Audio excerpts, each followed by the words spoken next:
Greetings and welcome back to an impromptu stream here on our Walk in Christ. Kind of the origin of this is I wanted to record it yesterday, but I had a couple big emergency projects to do for people, so did not get a chance to do much outside of the norm. And so I wanted to just go ahead and just throw up one more video for the week on this channel. Of course, tomorrow, Thanksgiving, I will be graciously violating my governor's orders and enjoying Thanksgiving. So that's kind of what we want to talk about today, because I was thinking about it today, and Thanksgiving, it doesn't have a lot to do with Indians and Pilgrims. And yes, I use the word Indians. You can read the book Happy Holidays for why, but we're going to be quoting from it a little bit today. Of course, I wrote an entire book on holidays called Happy Holidays.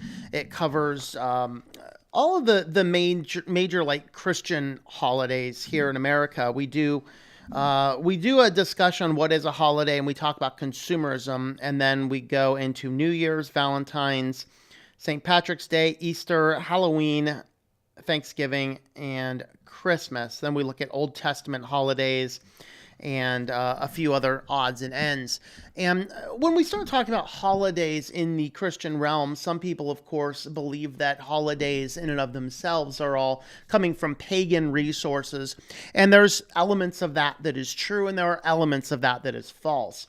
Here in America, the vastest majority of all holidays are simply a mishmash of cultural ideas brought from the various home regions that started as local trends and then just kind of moved to a big national, not necessarily to celebrate holy days, the Christianity behind anything, but more often than not, it was spread out by consumerism. One of the very few holidays that actually does hold Christian roots, believe it or not, is Thanksgiving. But Thanksgiving is and always has been under a lot of assault. And in reality, if we look into it, Thanksgiving, for a long time, people have wanted to do away with it. Of course, going back to 2010, Thanksgiving, celebrating the genocide of Native Americans. And, you find all these hit pieces, and for a long time, the cultural left has been trying to ban Thanksgiving, just calling it racist, like everything else they want to call racist. It's all racist, people. It's all racist. Because frankly, they just don't really want to agree with anything or talk about anything. And that really is what happened. But what we're actually seeing this year, we're actually seeing it show up where now it is coming out that, hey, we found the perfect opportunity to ban Thanksgiving. So let's just go ahead and do it. Of course, they're doing it on the line of the COVID's going to kill us all. I was really looking for the Governor Gretchen out of Michigan talking about, if you have Thanksgiving, you're going to have empty places at Christmas and it's going to kill us all. And literally, this is what they're doing. Literally half of the governors in this country, or at least the governors in the blue states in this country, are running around saying you can't celebrate Thanksgiving. Now, some are just strongly recommending it. Some of them are like in Oregon. Apparently in Oregon, they're actually telling the police, you need to go in there and bust up businesses. Keep this in perspective. This is the state that just said you can have crack cocaine. All right? You can have your heroin. But if you dare celebrate Thanksgiving, we are sending the police to bust that up. Think of the cognitive dissonance it takes in your head to sit back and say, holy crap, I can now in Oregon possess crack cocaine, but I can't go and have Thanksgiving with my family. Now, a lot of these are coming up with rules for thee and not for me. And that's what we start to see. Gavin Newsom, oh no, I'm not going to subscribe to Reason. Gavin Newsom, of course, was under fire for going to this, is it French Laundry outing? So this was a big fancy restaurant, like $1,000 per plate or something.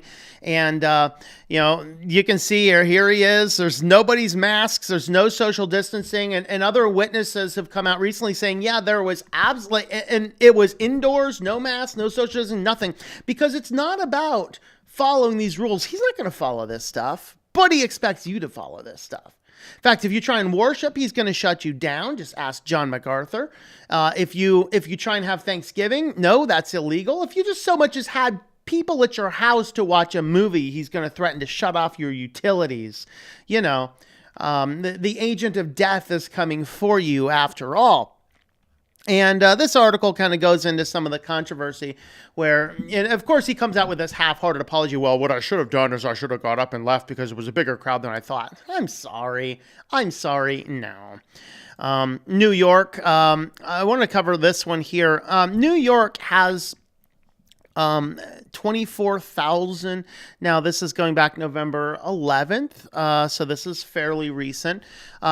24,000 deaths. That's just New York City, by the way. You know, do you guys realize over a quarter of all deaths are in the state of New York? If you actually look at the data, a quarter of all deaths are in New York, and they want to give Andrew Cuomo awards for his leadership through COVID. Literally, third world countries had lower death rates than New York.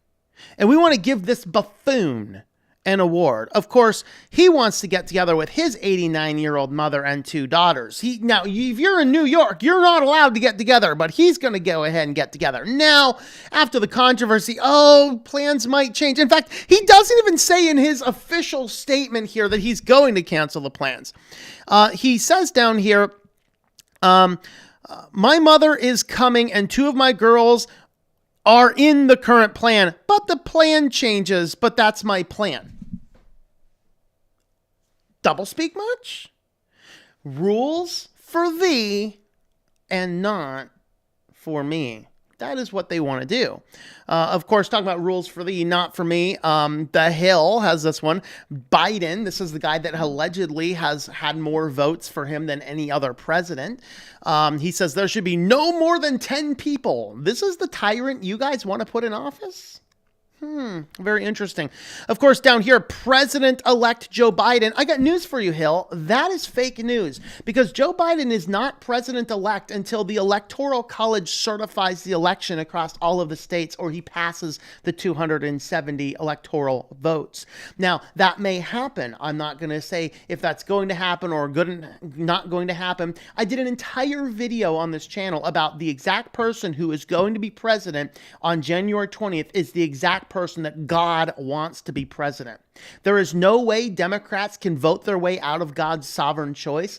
There is no way that a lawsuit is going to overturn God's sovereign choice, but there is still a debate. There is not a, Donald Trump did not concede the election. There is still a debate. And until that debate happens, A, there is no office of the president-elect. B, Joe Biden is not president-elect. This is all from the party that sit here saying that Donald Trump has been having a coup. He's going to have a coup. He's going to take over everything. Well, you're the one running around making up offices that do not exist, calling yourself the future president when that is not certified. So we have to stop and think about this for a little bit, just a little bit, okay? This is the tyrant you want to put in office. Of course, we have our own tyrant over here, the werewolf of Harrisburg, as I like to call him. Pam Popper over in Columbus, Ohio, would call him the emperor of Pennsylvania.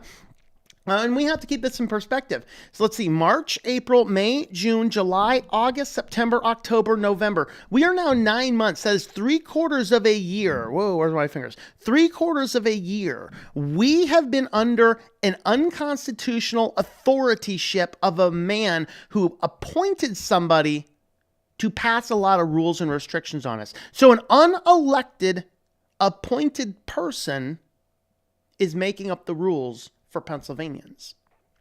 And that's probably the case in many of your states out there if you are listening to this. But what ends up happening here, what we start to see in the midst of this is that just a couple more months, we are going to be under the authoritarian rulership of this guy who has literally usurped the state legislators, because the legislators in this state have overruled it several times. In fact, there was even a recent court case in which his lockdowns and restrictions were ruled unconstitutional. He said, well, it's a moot point. It doesn't matter if they're there or not because I have lifted many of these. The thing is that initially he asked for a stay on the court order, and he was not granted one, but he is the most corrupt politician in America right now, I'm pretty sure. Biden's got nothing on this dude. He just went and got one of his favorite judges to issue him a stay instead, which, again, is not necessarily constitutional. But that's kind of what ended up happening. So, of course, now, because of the effects by the unappointed person, it's this page over here, because of the effects of the unappointed person, who, by the way, we're running around talking about, I'm sorry, we have to follow the science. Excuse me, you're calling yourself a woman while you have a dick. Let's go ahead and start with the basic science, okay? There are these things called chromosomes. When the last pair of the sex chromosomes, you have an X and a Y, you're a male. I don't care what confusion is going on inside your head. All right? Doesn't matter what's going on inside your head. This is exactly what G.K. Chesterton wrote about in the book Orthodoxy. This is not about the science. This is about the politics. When we want to get on board with science, come back and we'll have another conversation about the science. But now, according to these new requirements, not only can you not only meet together with your family for Thanksgiving, but they're also restricting all alcohol sales tonight. I'll tell you what, I don't drink, guys, but I'm thinking about starting. I think 5:01, I might go get a beer, and I don't drink. Okay? I don't drink at all. I haven't drank anything in years, and I've never had a problem with it when I did. Okay. So this is now the restrictions, which, by the way, these are the things that were ruled unconstitutional by a circuit court judge in Pennsylvania only a month and a half ago. Telework is mandatory unless it is impossible. Safety measures required for businesses, including cleaning, social distancing, and masking. Online sales and curbside pickup for all shopping are encouraged. A maximum occupancy. If you have a 0 to 2,000, you can only have 10% occupancy. This was specifically ruled unconstitutional by the courts. The Emperor of Pennsylvania is still pushing it forward. You can have a 5% if you can support 2 to 10,000, and over 10,000, no events over 500 people. Sorry, guys, if this is your business model, you're just screwed. All right, household gatherings are also advised against when attendees include non-household members, as noted. And by the way, if you are meeting together in somebody's house, you are required to wear a mask. This is Pennsylvania. Come and enforce it, baby. Come and enforce it. Empowering local government. The governor and secretary of health orders were issued pursuant to the authority to grant them under law, as such as they have the force and effect of the law. Authority extends to all local enforcement agencies in Pennsylvania. Local law enforcement received guidance and enforcement. Yeah, the local sheriff in Center County said, no, that's called unconstitutional, you moron. All right. And it just kind of goes into it. So you can see these are the tyrants that are doing it. Over what? Over what? So let's go ahead and have a look at the current CDC data. First, we have the CDC celebrating Thanksgiving updates. More than 1 million cases were reported. Guys, cases used to be defined as you're in the hospital with symptoms. Let's see that number. Let's see that number, okay? The reason cases keep going up is because you keep on defining cases as somebody who tests positive on a test that has I think it's a 67 or so % false positive rate on the current tests. It's so bad, as Computing Forever says. It's so bad you have to get a test to know if you have it. Travel may increase your chances. Postponing travel and staying at home is the best way to protect yourself and others. If you're considering traveling, here are some important questions to ask yourself and your loved ones beforehand. Like this is all about the loved ones. No, it's all about tyranny and control. These questions will help you decide what's best. Are you or someone in your household will you be visiting at increased risk of getting very sick? Increased risk. Maybe some of you might have some of that. Ask those people if they're increased risk. Would you rather never see us again for Thanksgiving because you probably only have a 6 to 9 month lifespan anyway, or would you rather just get together? There's a thought. Are cases increasing in your community or your destination? Are hospitals in your community or destination overwhelmed with patients? who have COVID-19. Does your home or destination have requirements or restrictions because you have tyrants in office? During the 14 days before your travel or those, have you visited or had close contact with people you don't live with or they haven't lived with? Do your plans consider using bus, train, or air, which makes staying 6 feet apart difficult? Are you traveling with people who don't live with you? And so there are things everyone can make Thanksgiving. Of course, wear a mask with 2 or more layers to, help prevent oxygen from getting to your brain. So you'll get, some issues. Or wear the mask over your nose and mouth and secure it under your chin. Make sure the mask fits snugly. Stay at least 6 feet apart from others. But you guys remember this is just social distancing or wear a mask. Now it's like social distancing and wear a mask. That's social distancing and wearing masks while we have the vaccine coming on down the pipeline. This is insane. This is insane, people. This is insane. Washing your hands regularly. No, I'm just in the habit of not. This is where it gets really hilarious. When we're talking about attending a gathering. All right, if you are going to attend a gathering, bring your own food, drinks, plates, cups, utensils, wear a mask, and safely store your mask while eating and drinking. Avoid going in and out of areas where food are being prepared or handled, such as the kitchen. Use single-serve options. Like, I'm going to go get a bunch of ketchup packets and bring the ketchup packets. Nothing says Thanksgiving better like a one-time use ketchup package. What's that called? A single-serve friend. Hosting it, have a small outdoor meal.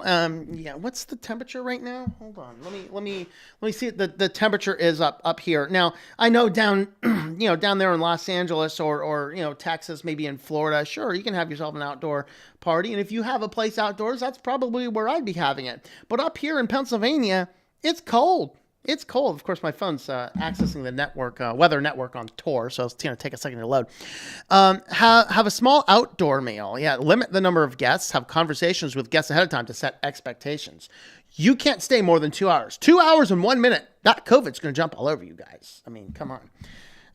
It's 45 right now out here. I'm just not really interested in sitting outside to have Thanksgiving dinner in 45-degree weather. Clean and disinfect frequently touched surfaces. If celebrating indoors, bring in fresh air by opening windows and doors in snowy weather, if possible. You can use a window fan or one to open windows to blow air out of the room. Limit the number of people in food preparation areas. Have guests bring their own food and drink, and share. If sharing food, have one person serve all the food and use single-server options like plastic utensils. Host your own virtual one. Nothing says I love you like having a Zoom call to your munch bang of Thanksgiving dinner. Great. That sounds glorious. Have people share recipes. Ooh, sharing recipes on Zoom. Ooh, we're going to share our recipes on Zoom, everybody. Watch television and play games with people. Yeah, there you go. Watch a whole lot of people not socially distanced with Thanksgiving Day parades on Thanksgiving Day. Well, you yourself, you little peasant, stay inside. All right, let's go ahead and look at the data, weekly updates and demographic data. So here is updated November 18th. It is now November 25th, so this is about a week ago.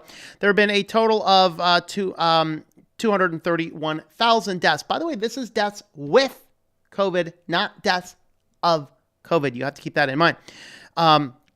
Deaths from all causes.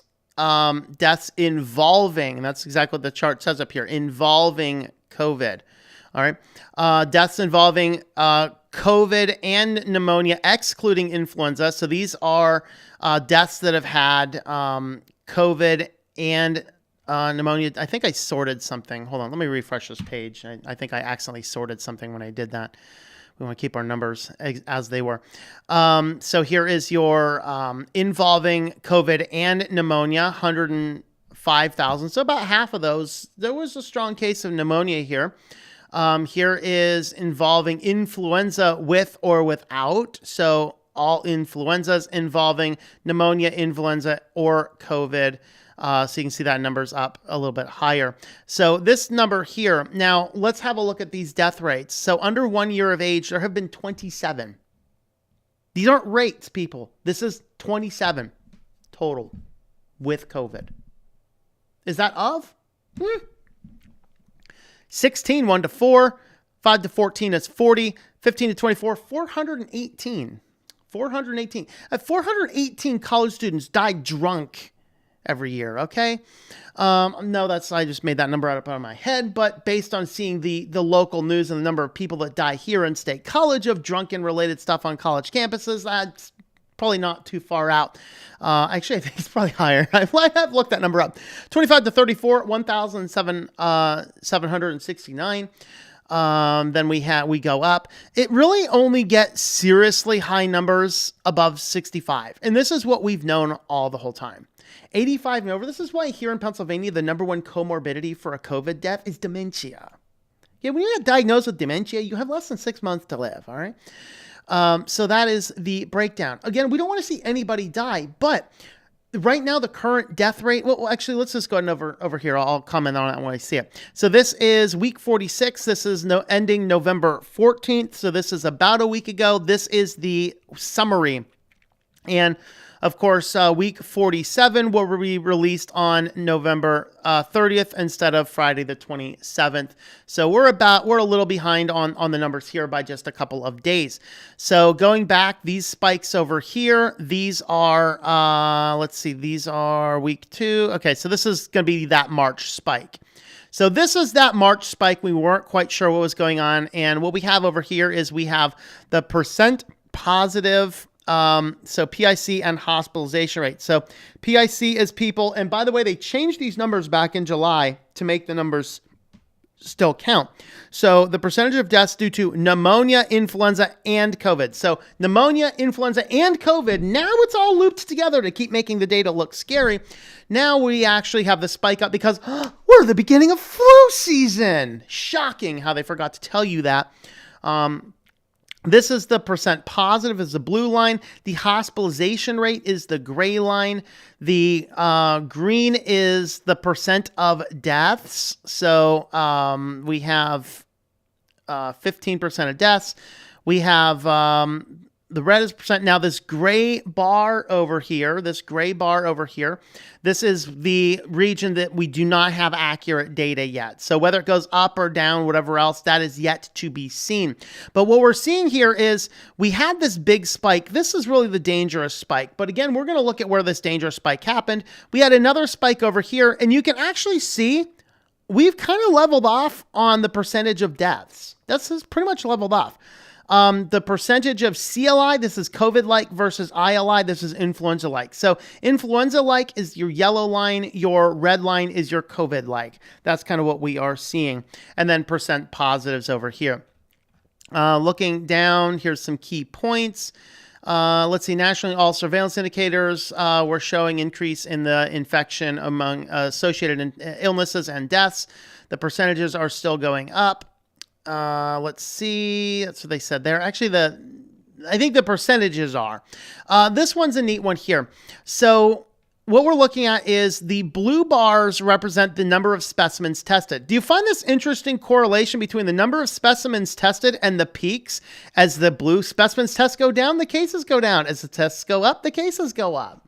That's a very interesting little trend. What this is showing us is that as the more and more tests are being done, it finds more positives. Again, going back, this is such a dangerous disease. You have to get tested to know if you even have it, for the most part. Now, we'll get into hospitalizations in a little bit and see what that looks like. But what these are simply positive cases, and then we have a positive percentage rate. Why are these cases so positive over here? Why do we have this spike in percentage rate? Well, because people were only getting tested. These are those early days when tests really weren't being done. People were only being tested when there was a lot of cases showing up. When a lot of things were happening, we started to see a lot of cases, and so this caused our percentage. So our percentages are still going up a little bit here. This is presumably because more people are getting the virus. But what we're not necessarily seeing is we're not seeing a correlative spike. We're seeing a spike. Well, we're seeing a correlative spike. We're not seeing a spike that's going to be seriously dangerous. We're going to look at that in just a moment. Going down here, this is the outpatient emergency department visits, ILI and CLI. So CLI is your yellow line. Percentage of total visits is your blue line, and your green is your ILI. So blue is total hospital visits. Green is influenza, and yellow is COVID-like. So you can see that there is a big spike in COVID-like symptoms right here. All right, so this guy over here, this is that early part. This is that first peak. We had a couple of little guys here, and then it dropped back down to almost nothing, which what explains this drop down? Well, it's the summer. People just don't generally get sick. Now, what can explain such a high case? Well, maybe it's getting dangerous again. Maybe it's not. Still, though, we're not doing too bad. This is only 5%. 5% of hospital visits. Looks like a big number, but look at our percentage, up to 8%. All right. So, is this going to result in a lot of extra deaths? That's yet to be seen. Here is, down here, percentage of visits for influenza-like. So what do we have here? So this is influenza-like. I'm not sure why they're not giving us the COVID-like. It's very interesting that they're giving us influenza-like only.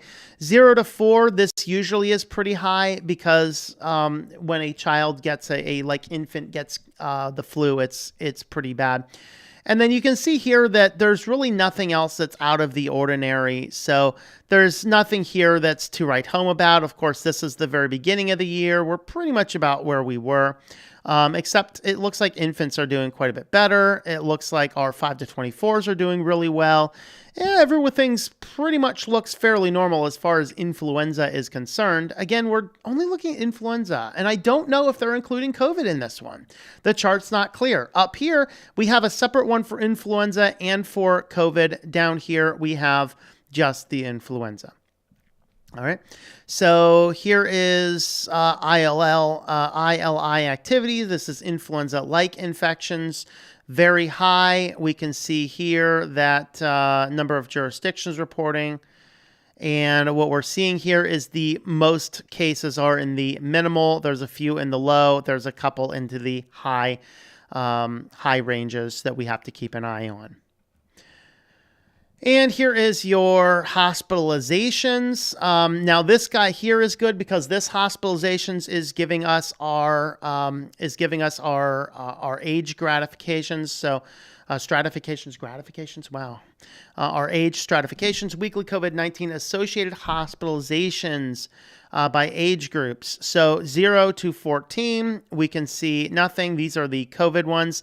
5 to 14, really nothing serious. We're talking 1%, like 1 out of 100,000. That is extraordinarily low. 18 to 49, nothing. Here is our overall. Our overall right here is the general population. 2%. I'm sorry. This is 2 out of 100. This is the what's this one? Rate per 100,000. Let's see why we have two separate charts over here. Rate per. Because our chart changed. I'm thinking our chart. Let's see if I can figure out what is up with that. I saw that earlier and I thought I understood it, but it wasn't.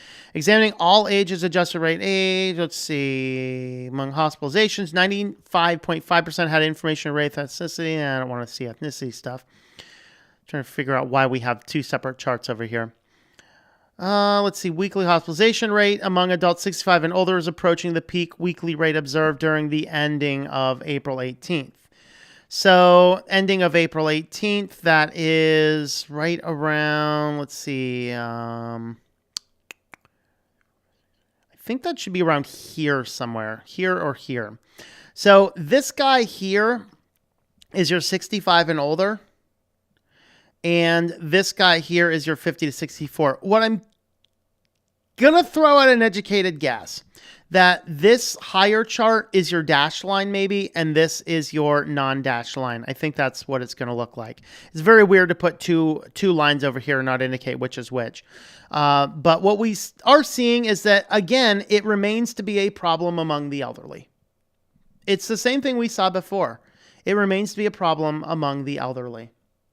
But one of the things we notice here is that while hospitalizations almost peaked at this, very similar, and they are going down again, what we notice if we see death rates, I don't think they actually have death rates listed over here, the death rates went way down. Here's your mortality. So this one here, okay, so here is kind of where your death rates are. Percentage of deaths due to PIC. So remember, pneumonia, influenza, and COVID. Number of influenza coded, number of COVID coded. So yellows are influenzas, blue are COVID. We have the percentage of deaths. Now, what we're seeing here now is we have back to 17, 18, 19, and 20. This is to give us a historical at where things went. Well, one of the things that we notice is that our general trend line is going down. We have two separate. We have the epidemic threshold and the seasonal baselines. So the seasonal baseline is the bottom black line. The epidemic threshold is the top black line. And what we're seeing here is that we had these major spike of COVID deaths, but even in this latest outbreak, we really are not seriously above those epidemic lines. In fact, a little bit afterwards, we're kind of trailing back down again. Okay. In other words, according to the CDC's data, we had a big peak, but we never had a peak in deaths. Remember, hospitalizations among the elderly, the most sensitive population, almost matched what they were back in March when we didn't know what we were doing. In that same range, deaths fell off to nothing. Very small. So by showing us these constant numbers showing us all these constant numbers sitting here saying, hey, we're all going to die. We're all going to die. Look at, we have 200 and what does that chart say earlier? 250 some thousand cases now. Yeah. Can we drop these numbers off now so we can kind of see how we're doing right now? That'd be good data to report, because what we see is it's not seriously high. And still, the vastest majority of all of these are dementia patients, nursing home patients. Now, the sad thing is there are going to be some of these elderly populations among our Thanksgiving dinners. They are posing a risk by being there. But ultimately, in tyranny, we don't want to sit back and say, hey, I want to tell everybody what they can do. Let's let the person at the sunset of their life decide, do I want to have a final Thanksgiving with my family because I may not be around another year? I mean, when you're getting that old, you don't buy green bananas, people. Okay, and the sad reality is this. We have become gripped by fear. Fear. We need to lay aside our fear. In Christ, we don't have a big fear. And on the basis of this, I wanted to get into looking at the Thanksgiving holiday. So this is actually from my book, Happy Holidays. So you can find Happy Holidays anywhere where you can order books online. We also have a coupon code at ourwalkinchrist.com. Use the coupon code HOLIDAY, and you can save 20% off anything that we have. We have print books, audiobooks, and ebook versions at our store at ourwalkinchrist.com. So what we did in this book is we looked at, and I have a co-author here, and we went through and we looked at a variety of different holidays and traced back their origins. And if you actually look at it, the reality is Thanksgiving is a weird and bizarre holiday. And it doesn't specifically start with this idea of all of the Native Americans. First and foremost, there were Native American groups. We had multiple groups. We had the northern groups, which is where the Pilgrims landed. These guys were very friendly. You also had the groups that landed, the ones around the Virginia area were very warfared. So while we had at some cases in the northern Massachusetts type colonies, the Pilgrims and the Indians got along very well. They got along very well. It was peace. But when they moved down into Virginia and colonists happened in Virginia, those guys down there engaged in all-out warfare, slaughtering over a third of the population of the colonists. And so it caused a war, and it just turned out that the colonists had better weaponry. And that's why they were able to win. But this is really what started a lot of this. Now, there were some early Thanksgivings. Of course, the Native Americans did teach the Pilgrims how to plant crops, and then the following year, after they helped them to survive, they had a very bountiful harvest, and so they invited the Native Americans back, and there was this giant feast, and that's what some people will say was your first Thanksgiving celebration. So let me go ahead and read this section here because it kind of describes this. Oh, and by the way, on my use of the word Indians, we just love this footnote, so we had to include this. We chose to use Indians instead of Native Americans throughout to keep in the culture with which the holiday was founded. Tom grew up without anyone being offended by the word Indians, and they even said Indian style when asking the kids to sit down in class. Tyler grew up as a millennial in a safe space bubble, and it was told it was mean to call them Indians, and they sat crisscross applesauce. And to Tom, that sounds like playing tic-tac-toe in your applesauce, and one should never play with his food.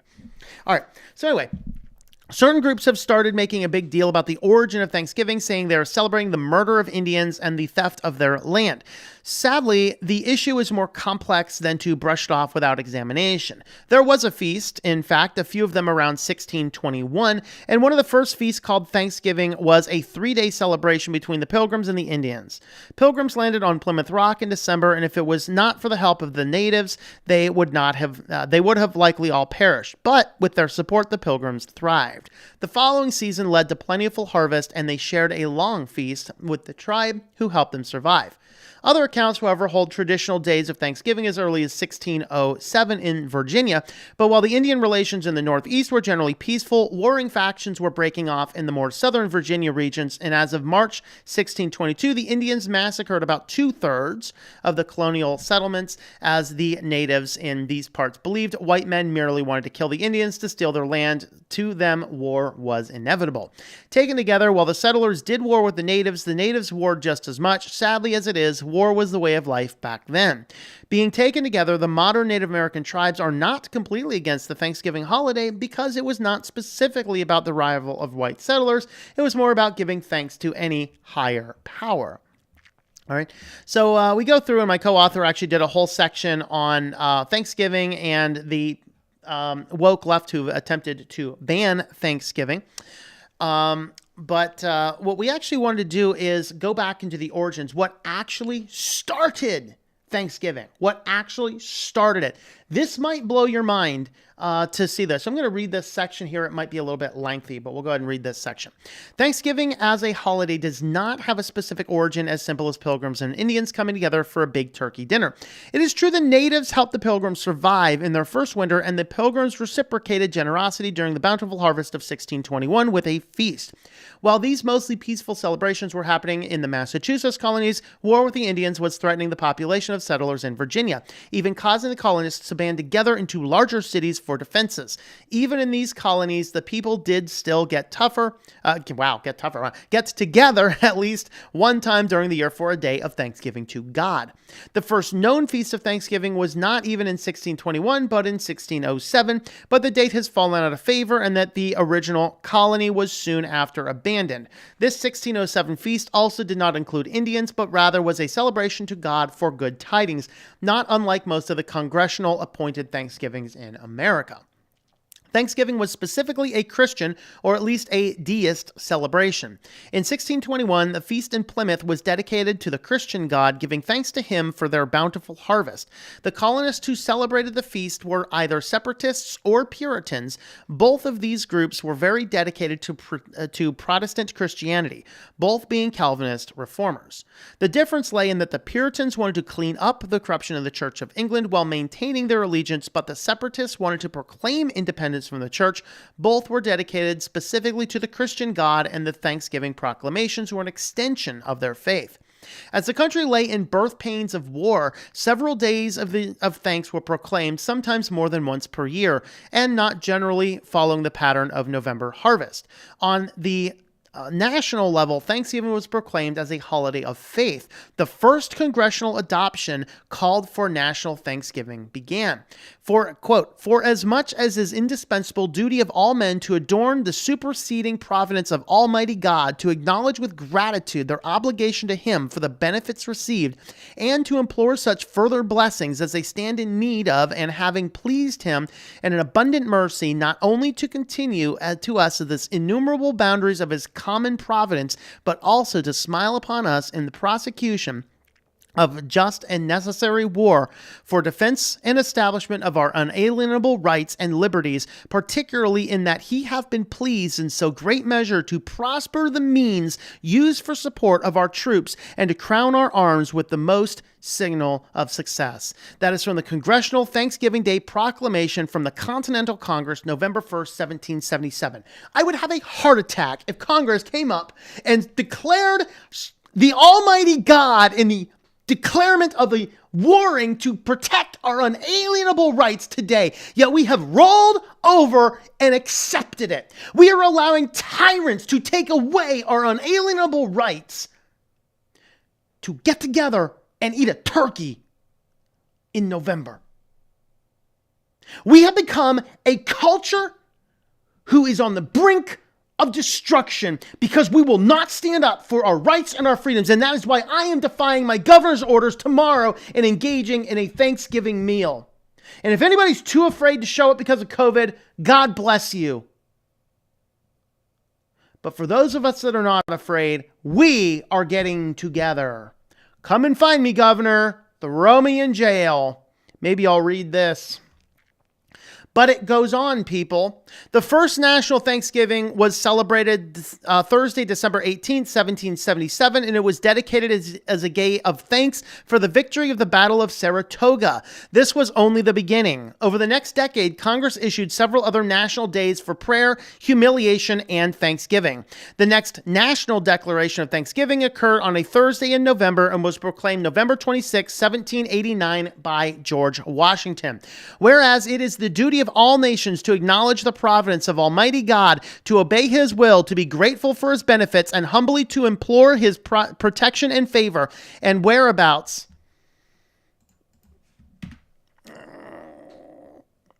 Page just went dead. And our whereabouts, let's see. Are we still good? Hey, we're still good. All right. I wasn't sure if YouTube just banned my stream or something. My whole thing went out. And how dare you talk about the providences of God on YouTube, right? All right. I think we're still good. All right. Let me reload this page over here. There we are. All right, we're going to go ahead and restart that one. The proclamation from George Washington. Whereas it is the duty of all nations to acknowledge the providence of Almighty God, to obey his will, and to be grateful for his benefits, and to humbly and implore his protection and favor, and whereabouts both houses of Congress may by their joint committee requested me to recommend to the people of the United States a day of public thanksgiving and prayer to be observed by acknowledging with grateful hearts the many signal favors of Almighty God, especially by affording them an opportunity peacefully to establish a form of government for their safety and happiness. Now, therefore, I do recommend and assign Thursday, 26th day of November next to be devoted to the people of these states to the service of that great and glorious being who is the beneficent author of all good that was, that is, and that will be, that we may then and unite in rendering unto him our sincere and humble thanks for his care and protection of the people of this country previous to their becoming a nation, for the signal and manifold mercies and the favorable interpositions of his providence, which we experienced in the course and conclusion of the late war, for the great degree of tranquility, union, and plenty, which we have since enjoyed, for the peaceable and rational manner for which we have been established to establish constitutions of government for our safety and happiness, and particularly the national one now lately instituted for civil and religious liberty, for which we are blessed, and the means we have of acquiring and diffusing useful knowledge, and in general for all the great and various favors by which we have been pleased to confer upon us. And that is, let's see, that one is George Washington, October 3rd, 1789, Thanksgiving Proclamation. The days of proclamation were not yet instituted every year, as the next one was in 1795 and then 1798 and 1799 under John Adams.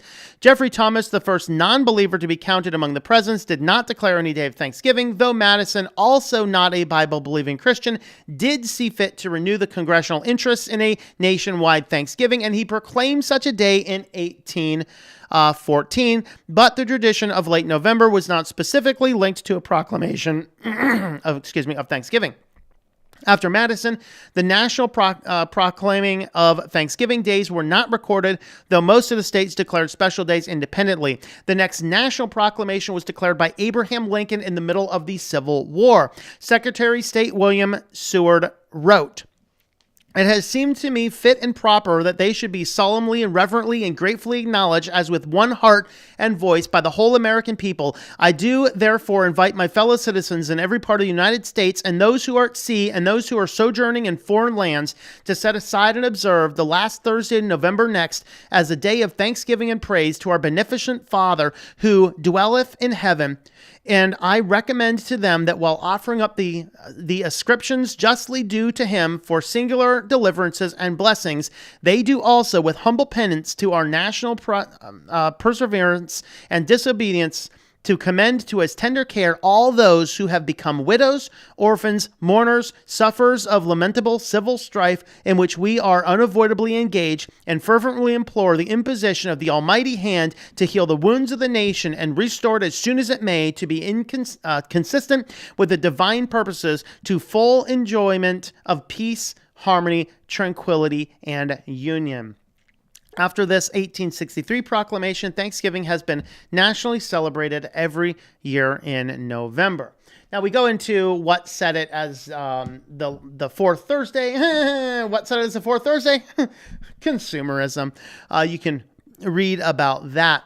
But you can see here that Thanksgiving is inextricably linked to God and the founding of our country and battling for our civil liberties.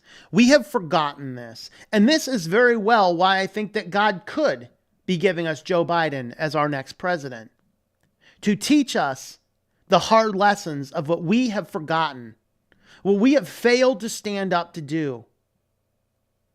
Every time you're running around listening to these tyrants, every time these guys are putting laws into effect that are not consistent with what your governments have passed, every time we are allowing them to take hostage of this country, we are giving them that tyranny. We are handing them exactly what they want. And every single day we let them do it. It is going to be harder to take that freedom back. As you celebrate Thanksgiving, as I will be doing in defiance of my governor's order, as you will be so doing, you remember the founding of our country and the initial days of Thanksgiving in the nationwide were thanksgiving to the Almighty God for giving us a country to have unalienable rights. That is what the founding of this country was on. Now, you can head on over to the website at ourwalkinchrist.com. If you head on over to the books section down here and find Happy Holidays, I actually have over here all the places I know of where you can pick up this book. So if you liked what I read here and you want to hear my perspective on the other holidays or just read the rest of the Thanksgiving chapter, we have audiobooks, ebooks, and soft covers, and there are a variety of different places. We have Amazon, we should find that on Barnes & Noble as well. I'm not sure why I don't have my links to Barnes & Noble up there, but that should be there. But you can go ahead and click on these guys over here, and there you go. There's your Nook book for you guys that read a Nook. You can find those, of course, if you head on over here and use the shop on Switch to Linux. Wow, wrong channel. Use the shop over here on ourwalkinchrist.com. Use the coupon code HOLIDAY until December 15th, I think, and you can go ahead and get 20% off anything you get. And I think I have 5. How many do I have? I think I actually have 5 of these in stock right now. So I do have 5 of these in stock. So that's what I want to say here. We'll go ahead and go through all the comments that we have here and over on Discord as well. Let's jump over to Discord first, STL Discord, and then I'll jump up and see if anybody's on the other one. Let's see. No one is telling me how to do things in my own home. Why use single cutlery and dishes? Did dishwashers stop working due to the pandemic? I think they did. I think dishwashers have stopped working. I don't understand why people are surprised that we see new cases. In the spring, they said that in the fall there'd be a new round of cases due to the flu season starting. Now the season is here. Surprise, surprise. I know, right? Absolutely. Let's jump over to Over here, tell me how to do things around home. Oh, Salbu has commented the same thing over there. So I'm monitoring both Discords right now. So I do have a Christian Discord, by the way. If you guys want to jump onto the Christian Discord, https://owic.li/discord will land you on the Christian Discord server if you'd like to jump on over there. And I apologize, I need to be a little bit more active over there. Norway Thanksgiving is mostly a church service with the closest Sunday before or after September 29th. Very good. Listening to you while doing homework. Well, good luck on your homework. All right, let's jump over to YouTube. Not Gary. Greetings, hot dogs. We will not comply. We will not comply. That's right. So many people are drinking the Kool-Aid. Yep. I'd probably rather have Jim Jones, though, directing my holiday endeavors than Wolf. I yelled at the last person that told me I needed a mask. Yeah, there you go. Just sit there. If they're like coming up, you're like, you need a mask. Go, excuse me. See how far they run. Hello, TTTT. Greetings and grace to you as well, my friend. I am afraid of Biden in office for the very reason that the values and principles of the United States will be erased, and as they slowly have been for a long time now. Yeah, well, until we stand up and take a stand and do that, then that's exactly what we're going to find. And I just realized I made a mistake on something. Man, bummer. Not stream related. I've borrowed a book on Bonhoeffer because I think studying Bonhoeffer's life is a very wise thing to do right now. And I put in a big order on Amazon last night. I meant to order myself a copy of that book and I forgot. Oh well, I'll just have to throw it on there. Let's see. Then we will start living like the first century church or the Christians in China now. Yep. I picked a side 4 years ago. My mouth is still crude as a snake. There you go. All right. Well, innocent as serpents and innocent as doves while being shrewd as serpents. There you go. All right. I think we're going to go ahead and wrap this up now. I have a few other things I need to take care of today. No videos tomorrow on either of my channels unless I come up with something tonight and just throw something together. I'll schedule something, but I will not be live. Next live show on the Christian channel here will be next Thursday, 9 o'clock. We will be continuing our study of Hebrews. And on the Switched to Linux channel, the next live show will be Friday night at 9 o'clock p.m. Eastern Standard Time. We will be doing the weekly news roundup over there. So with that, guys, thanks for watching, everybody. And we will catch you guys in the next show.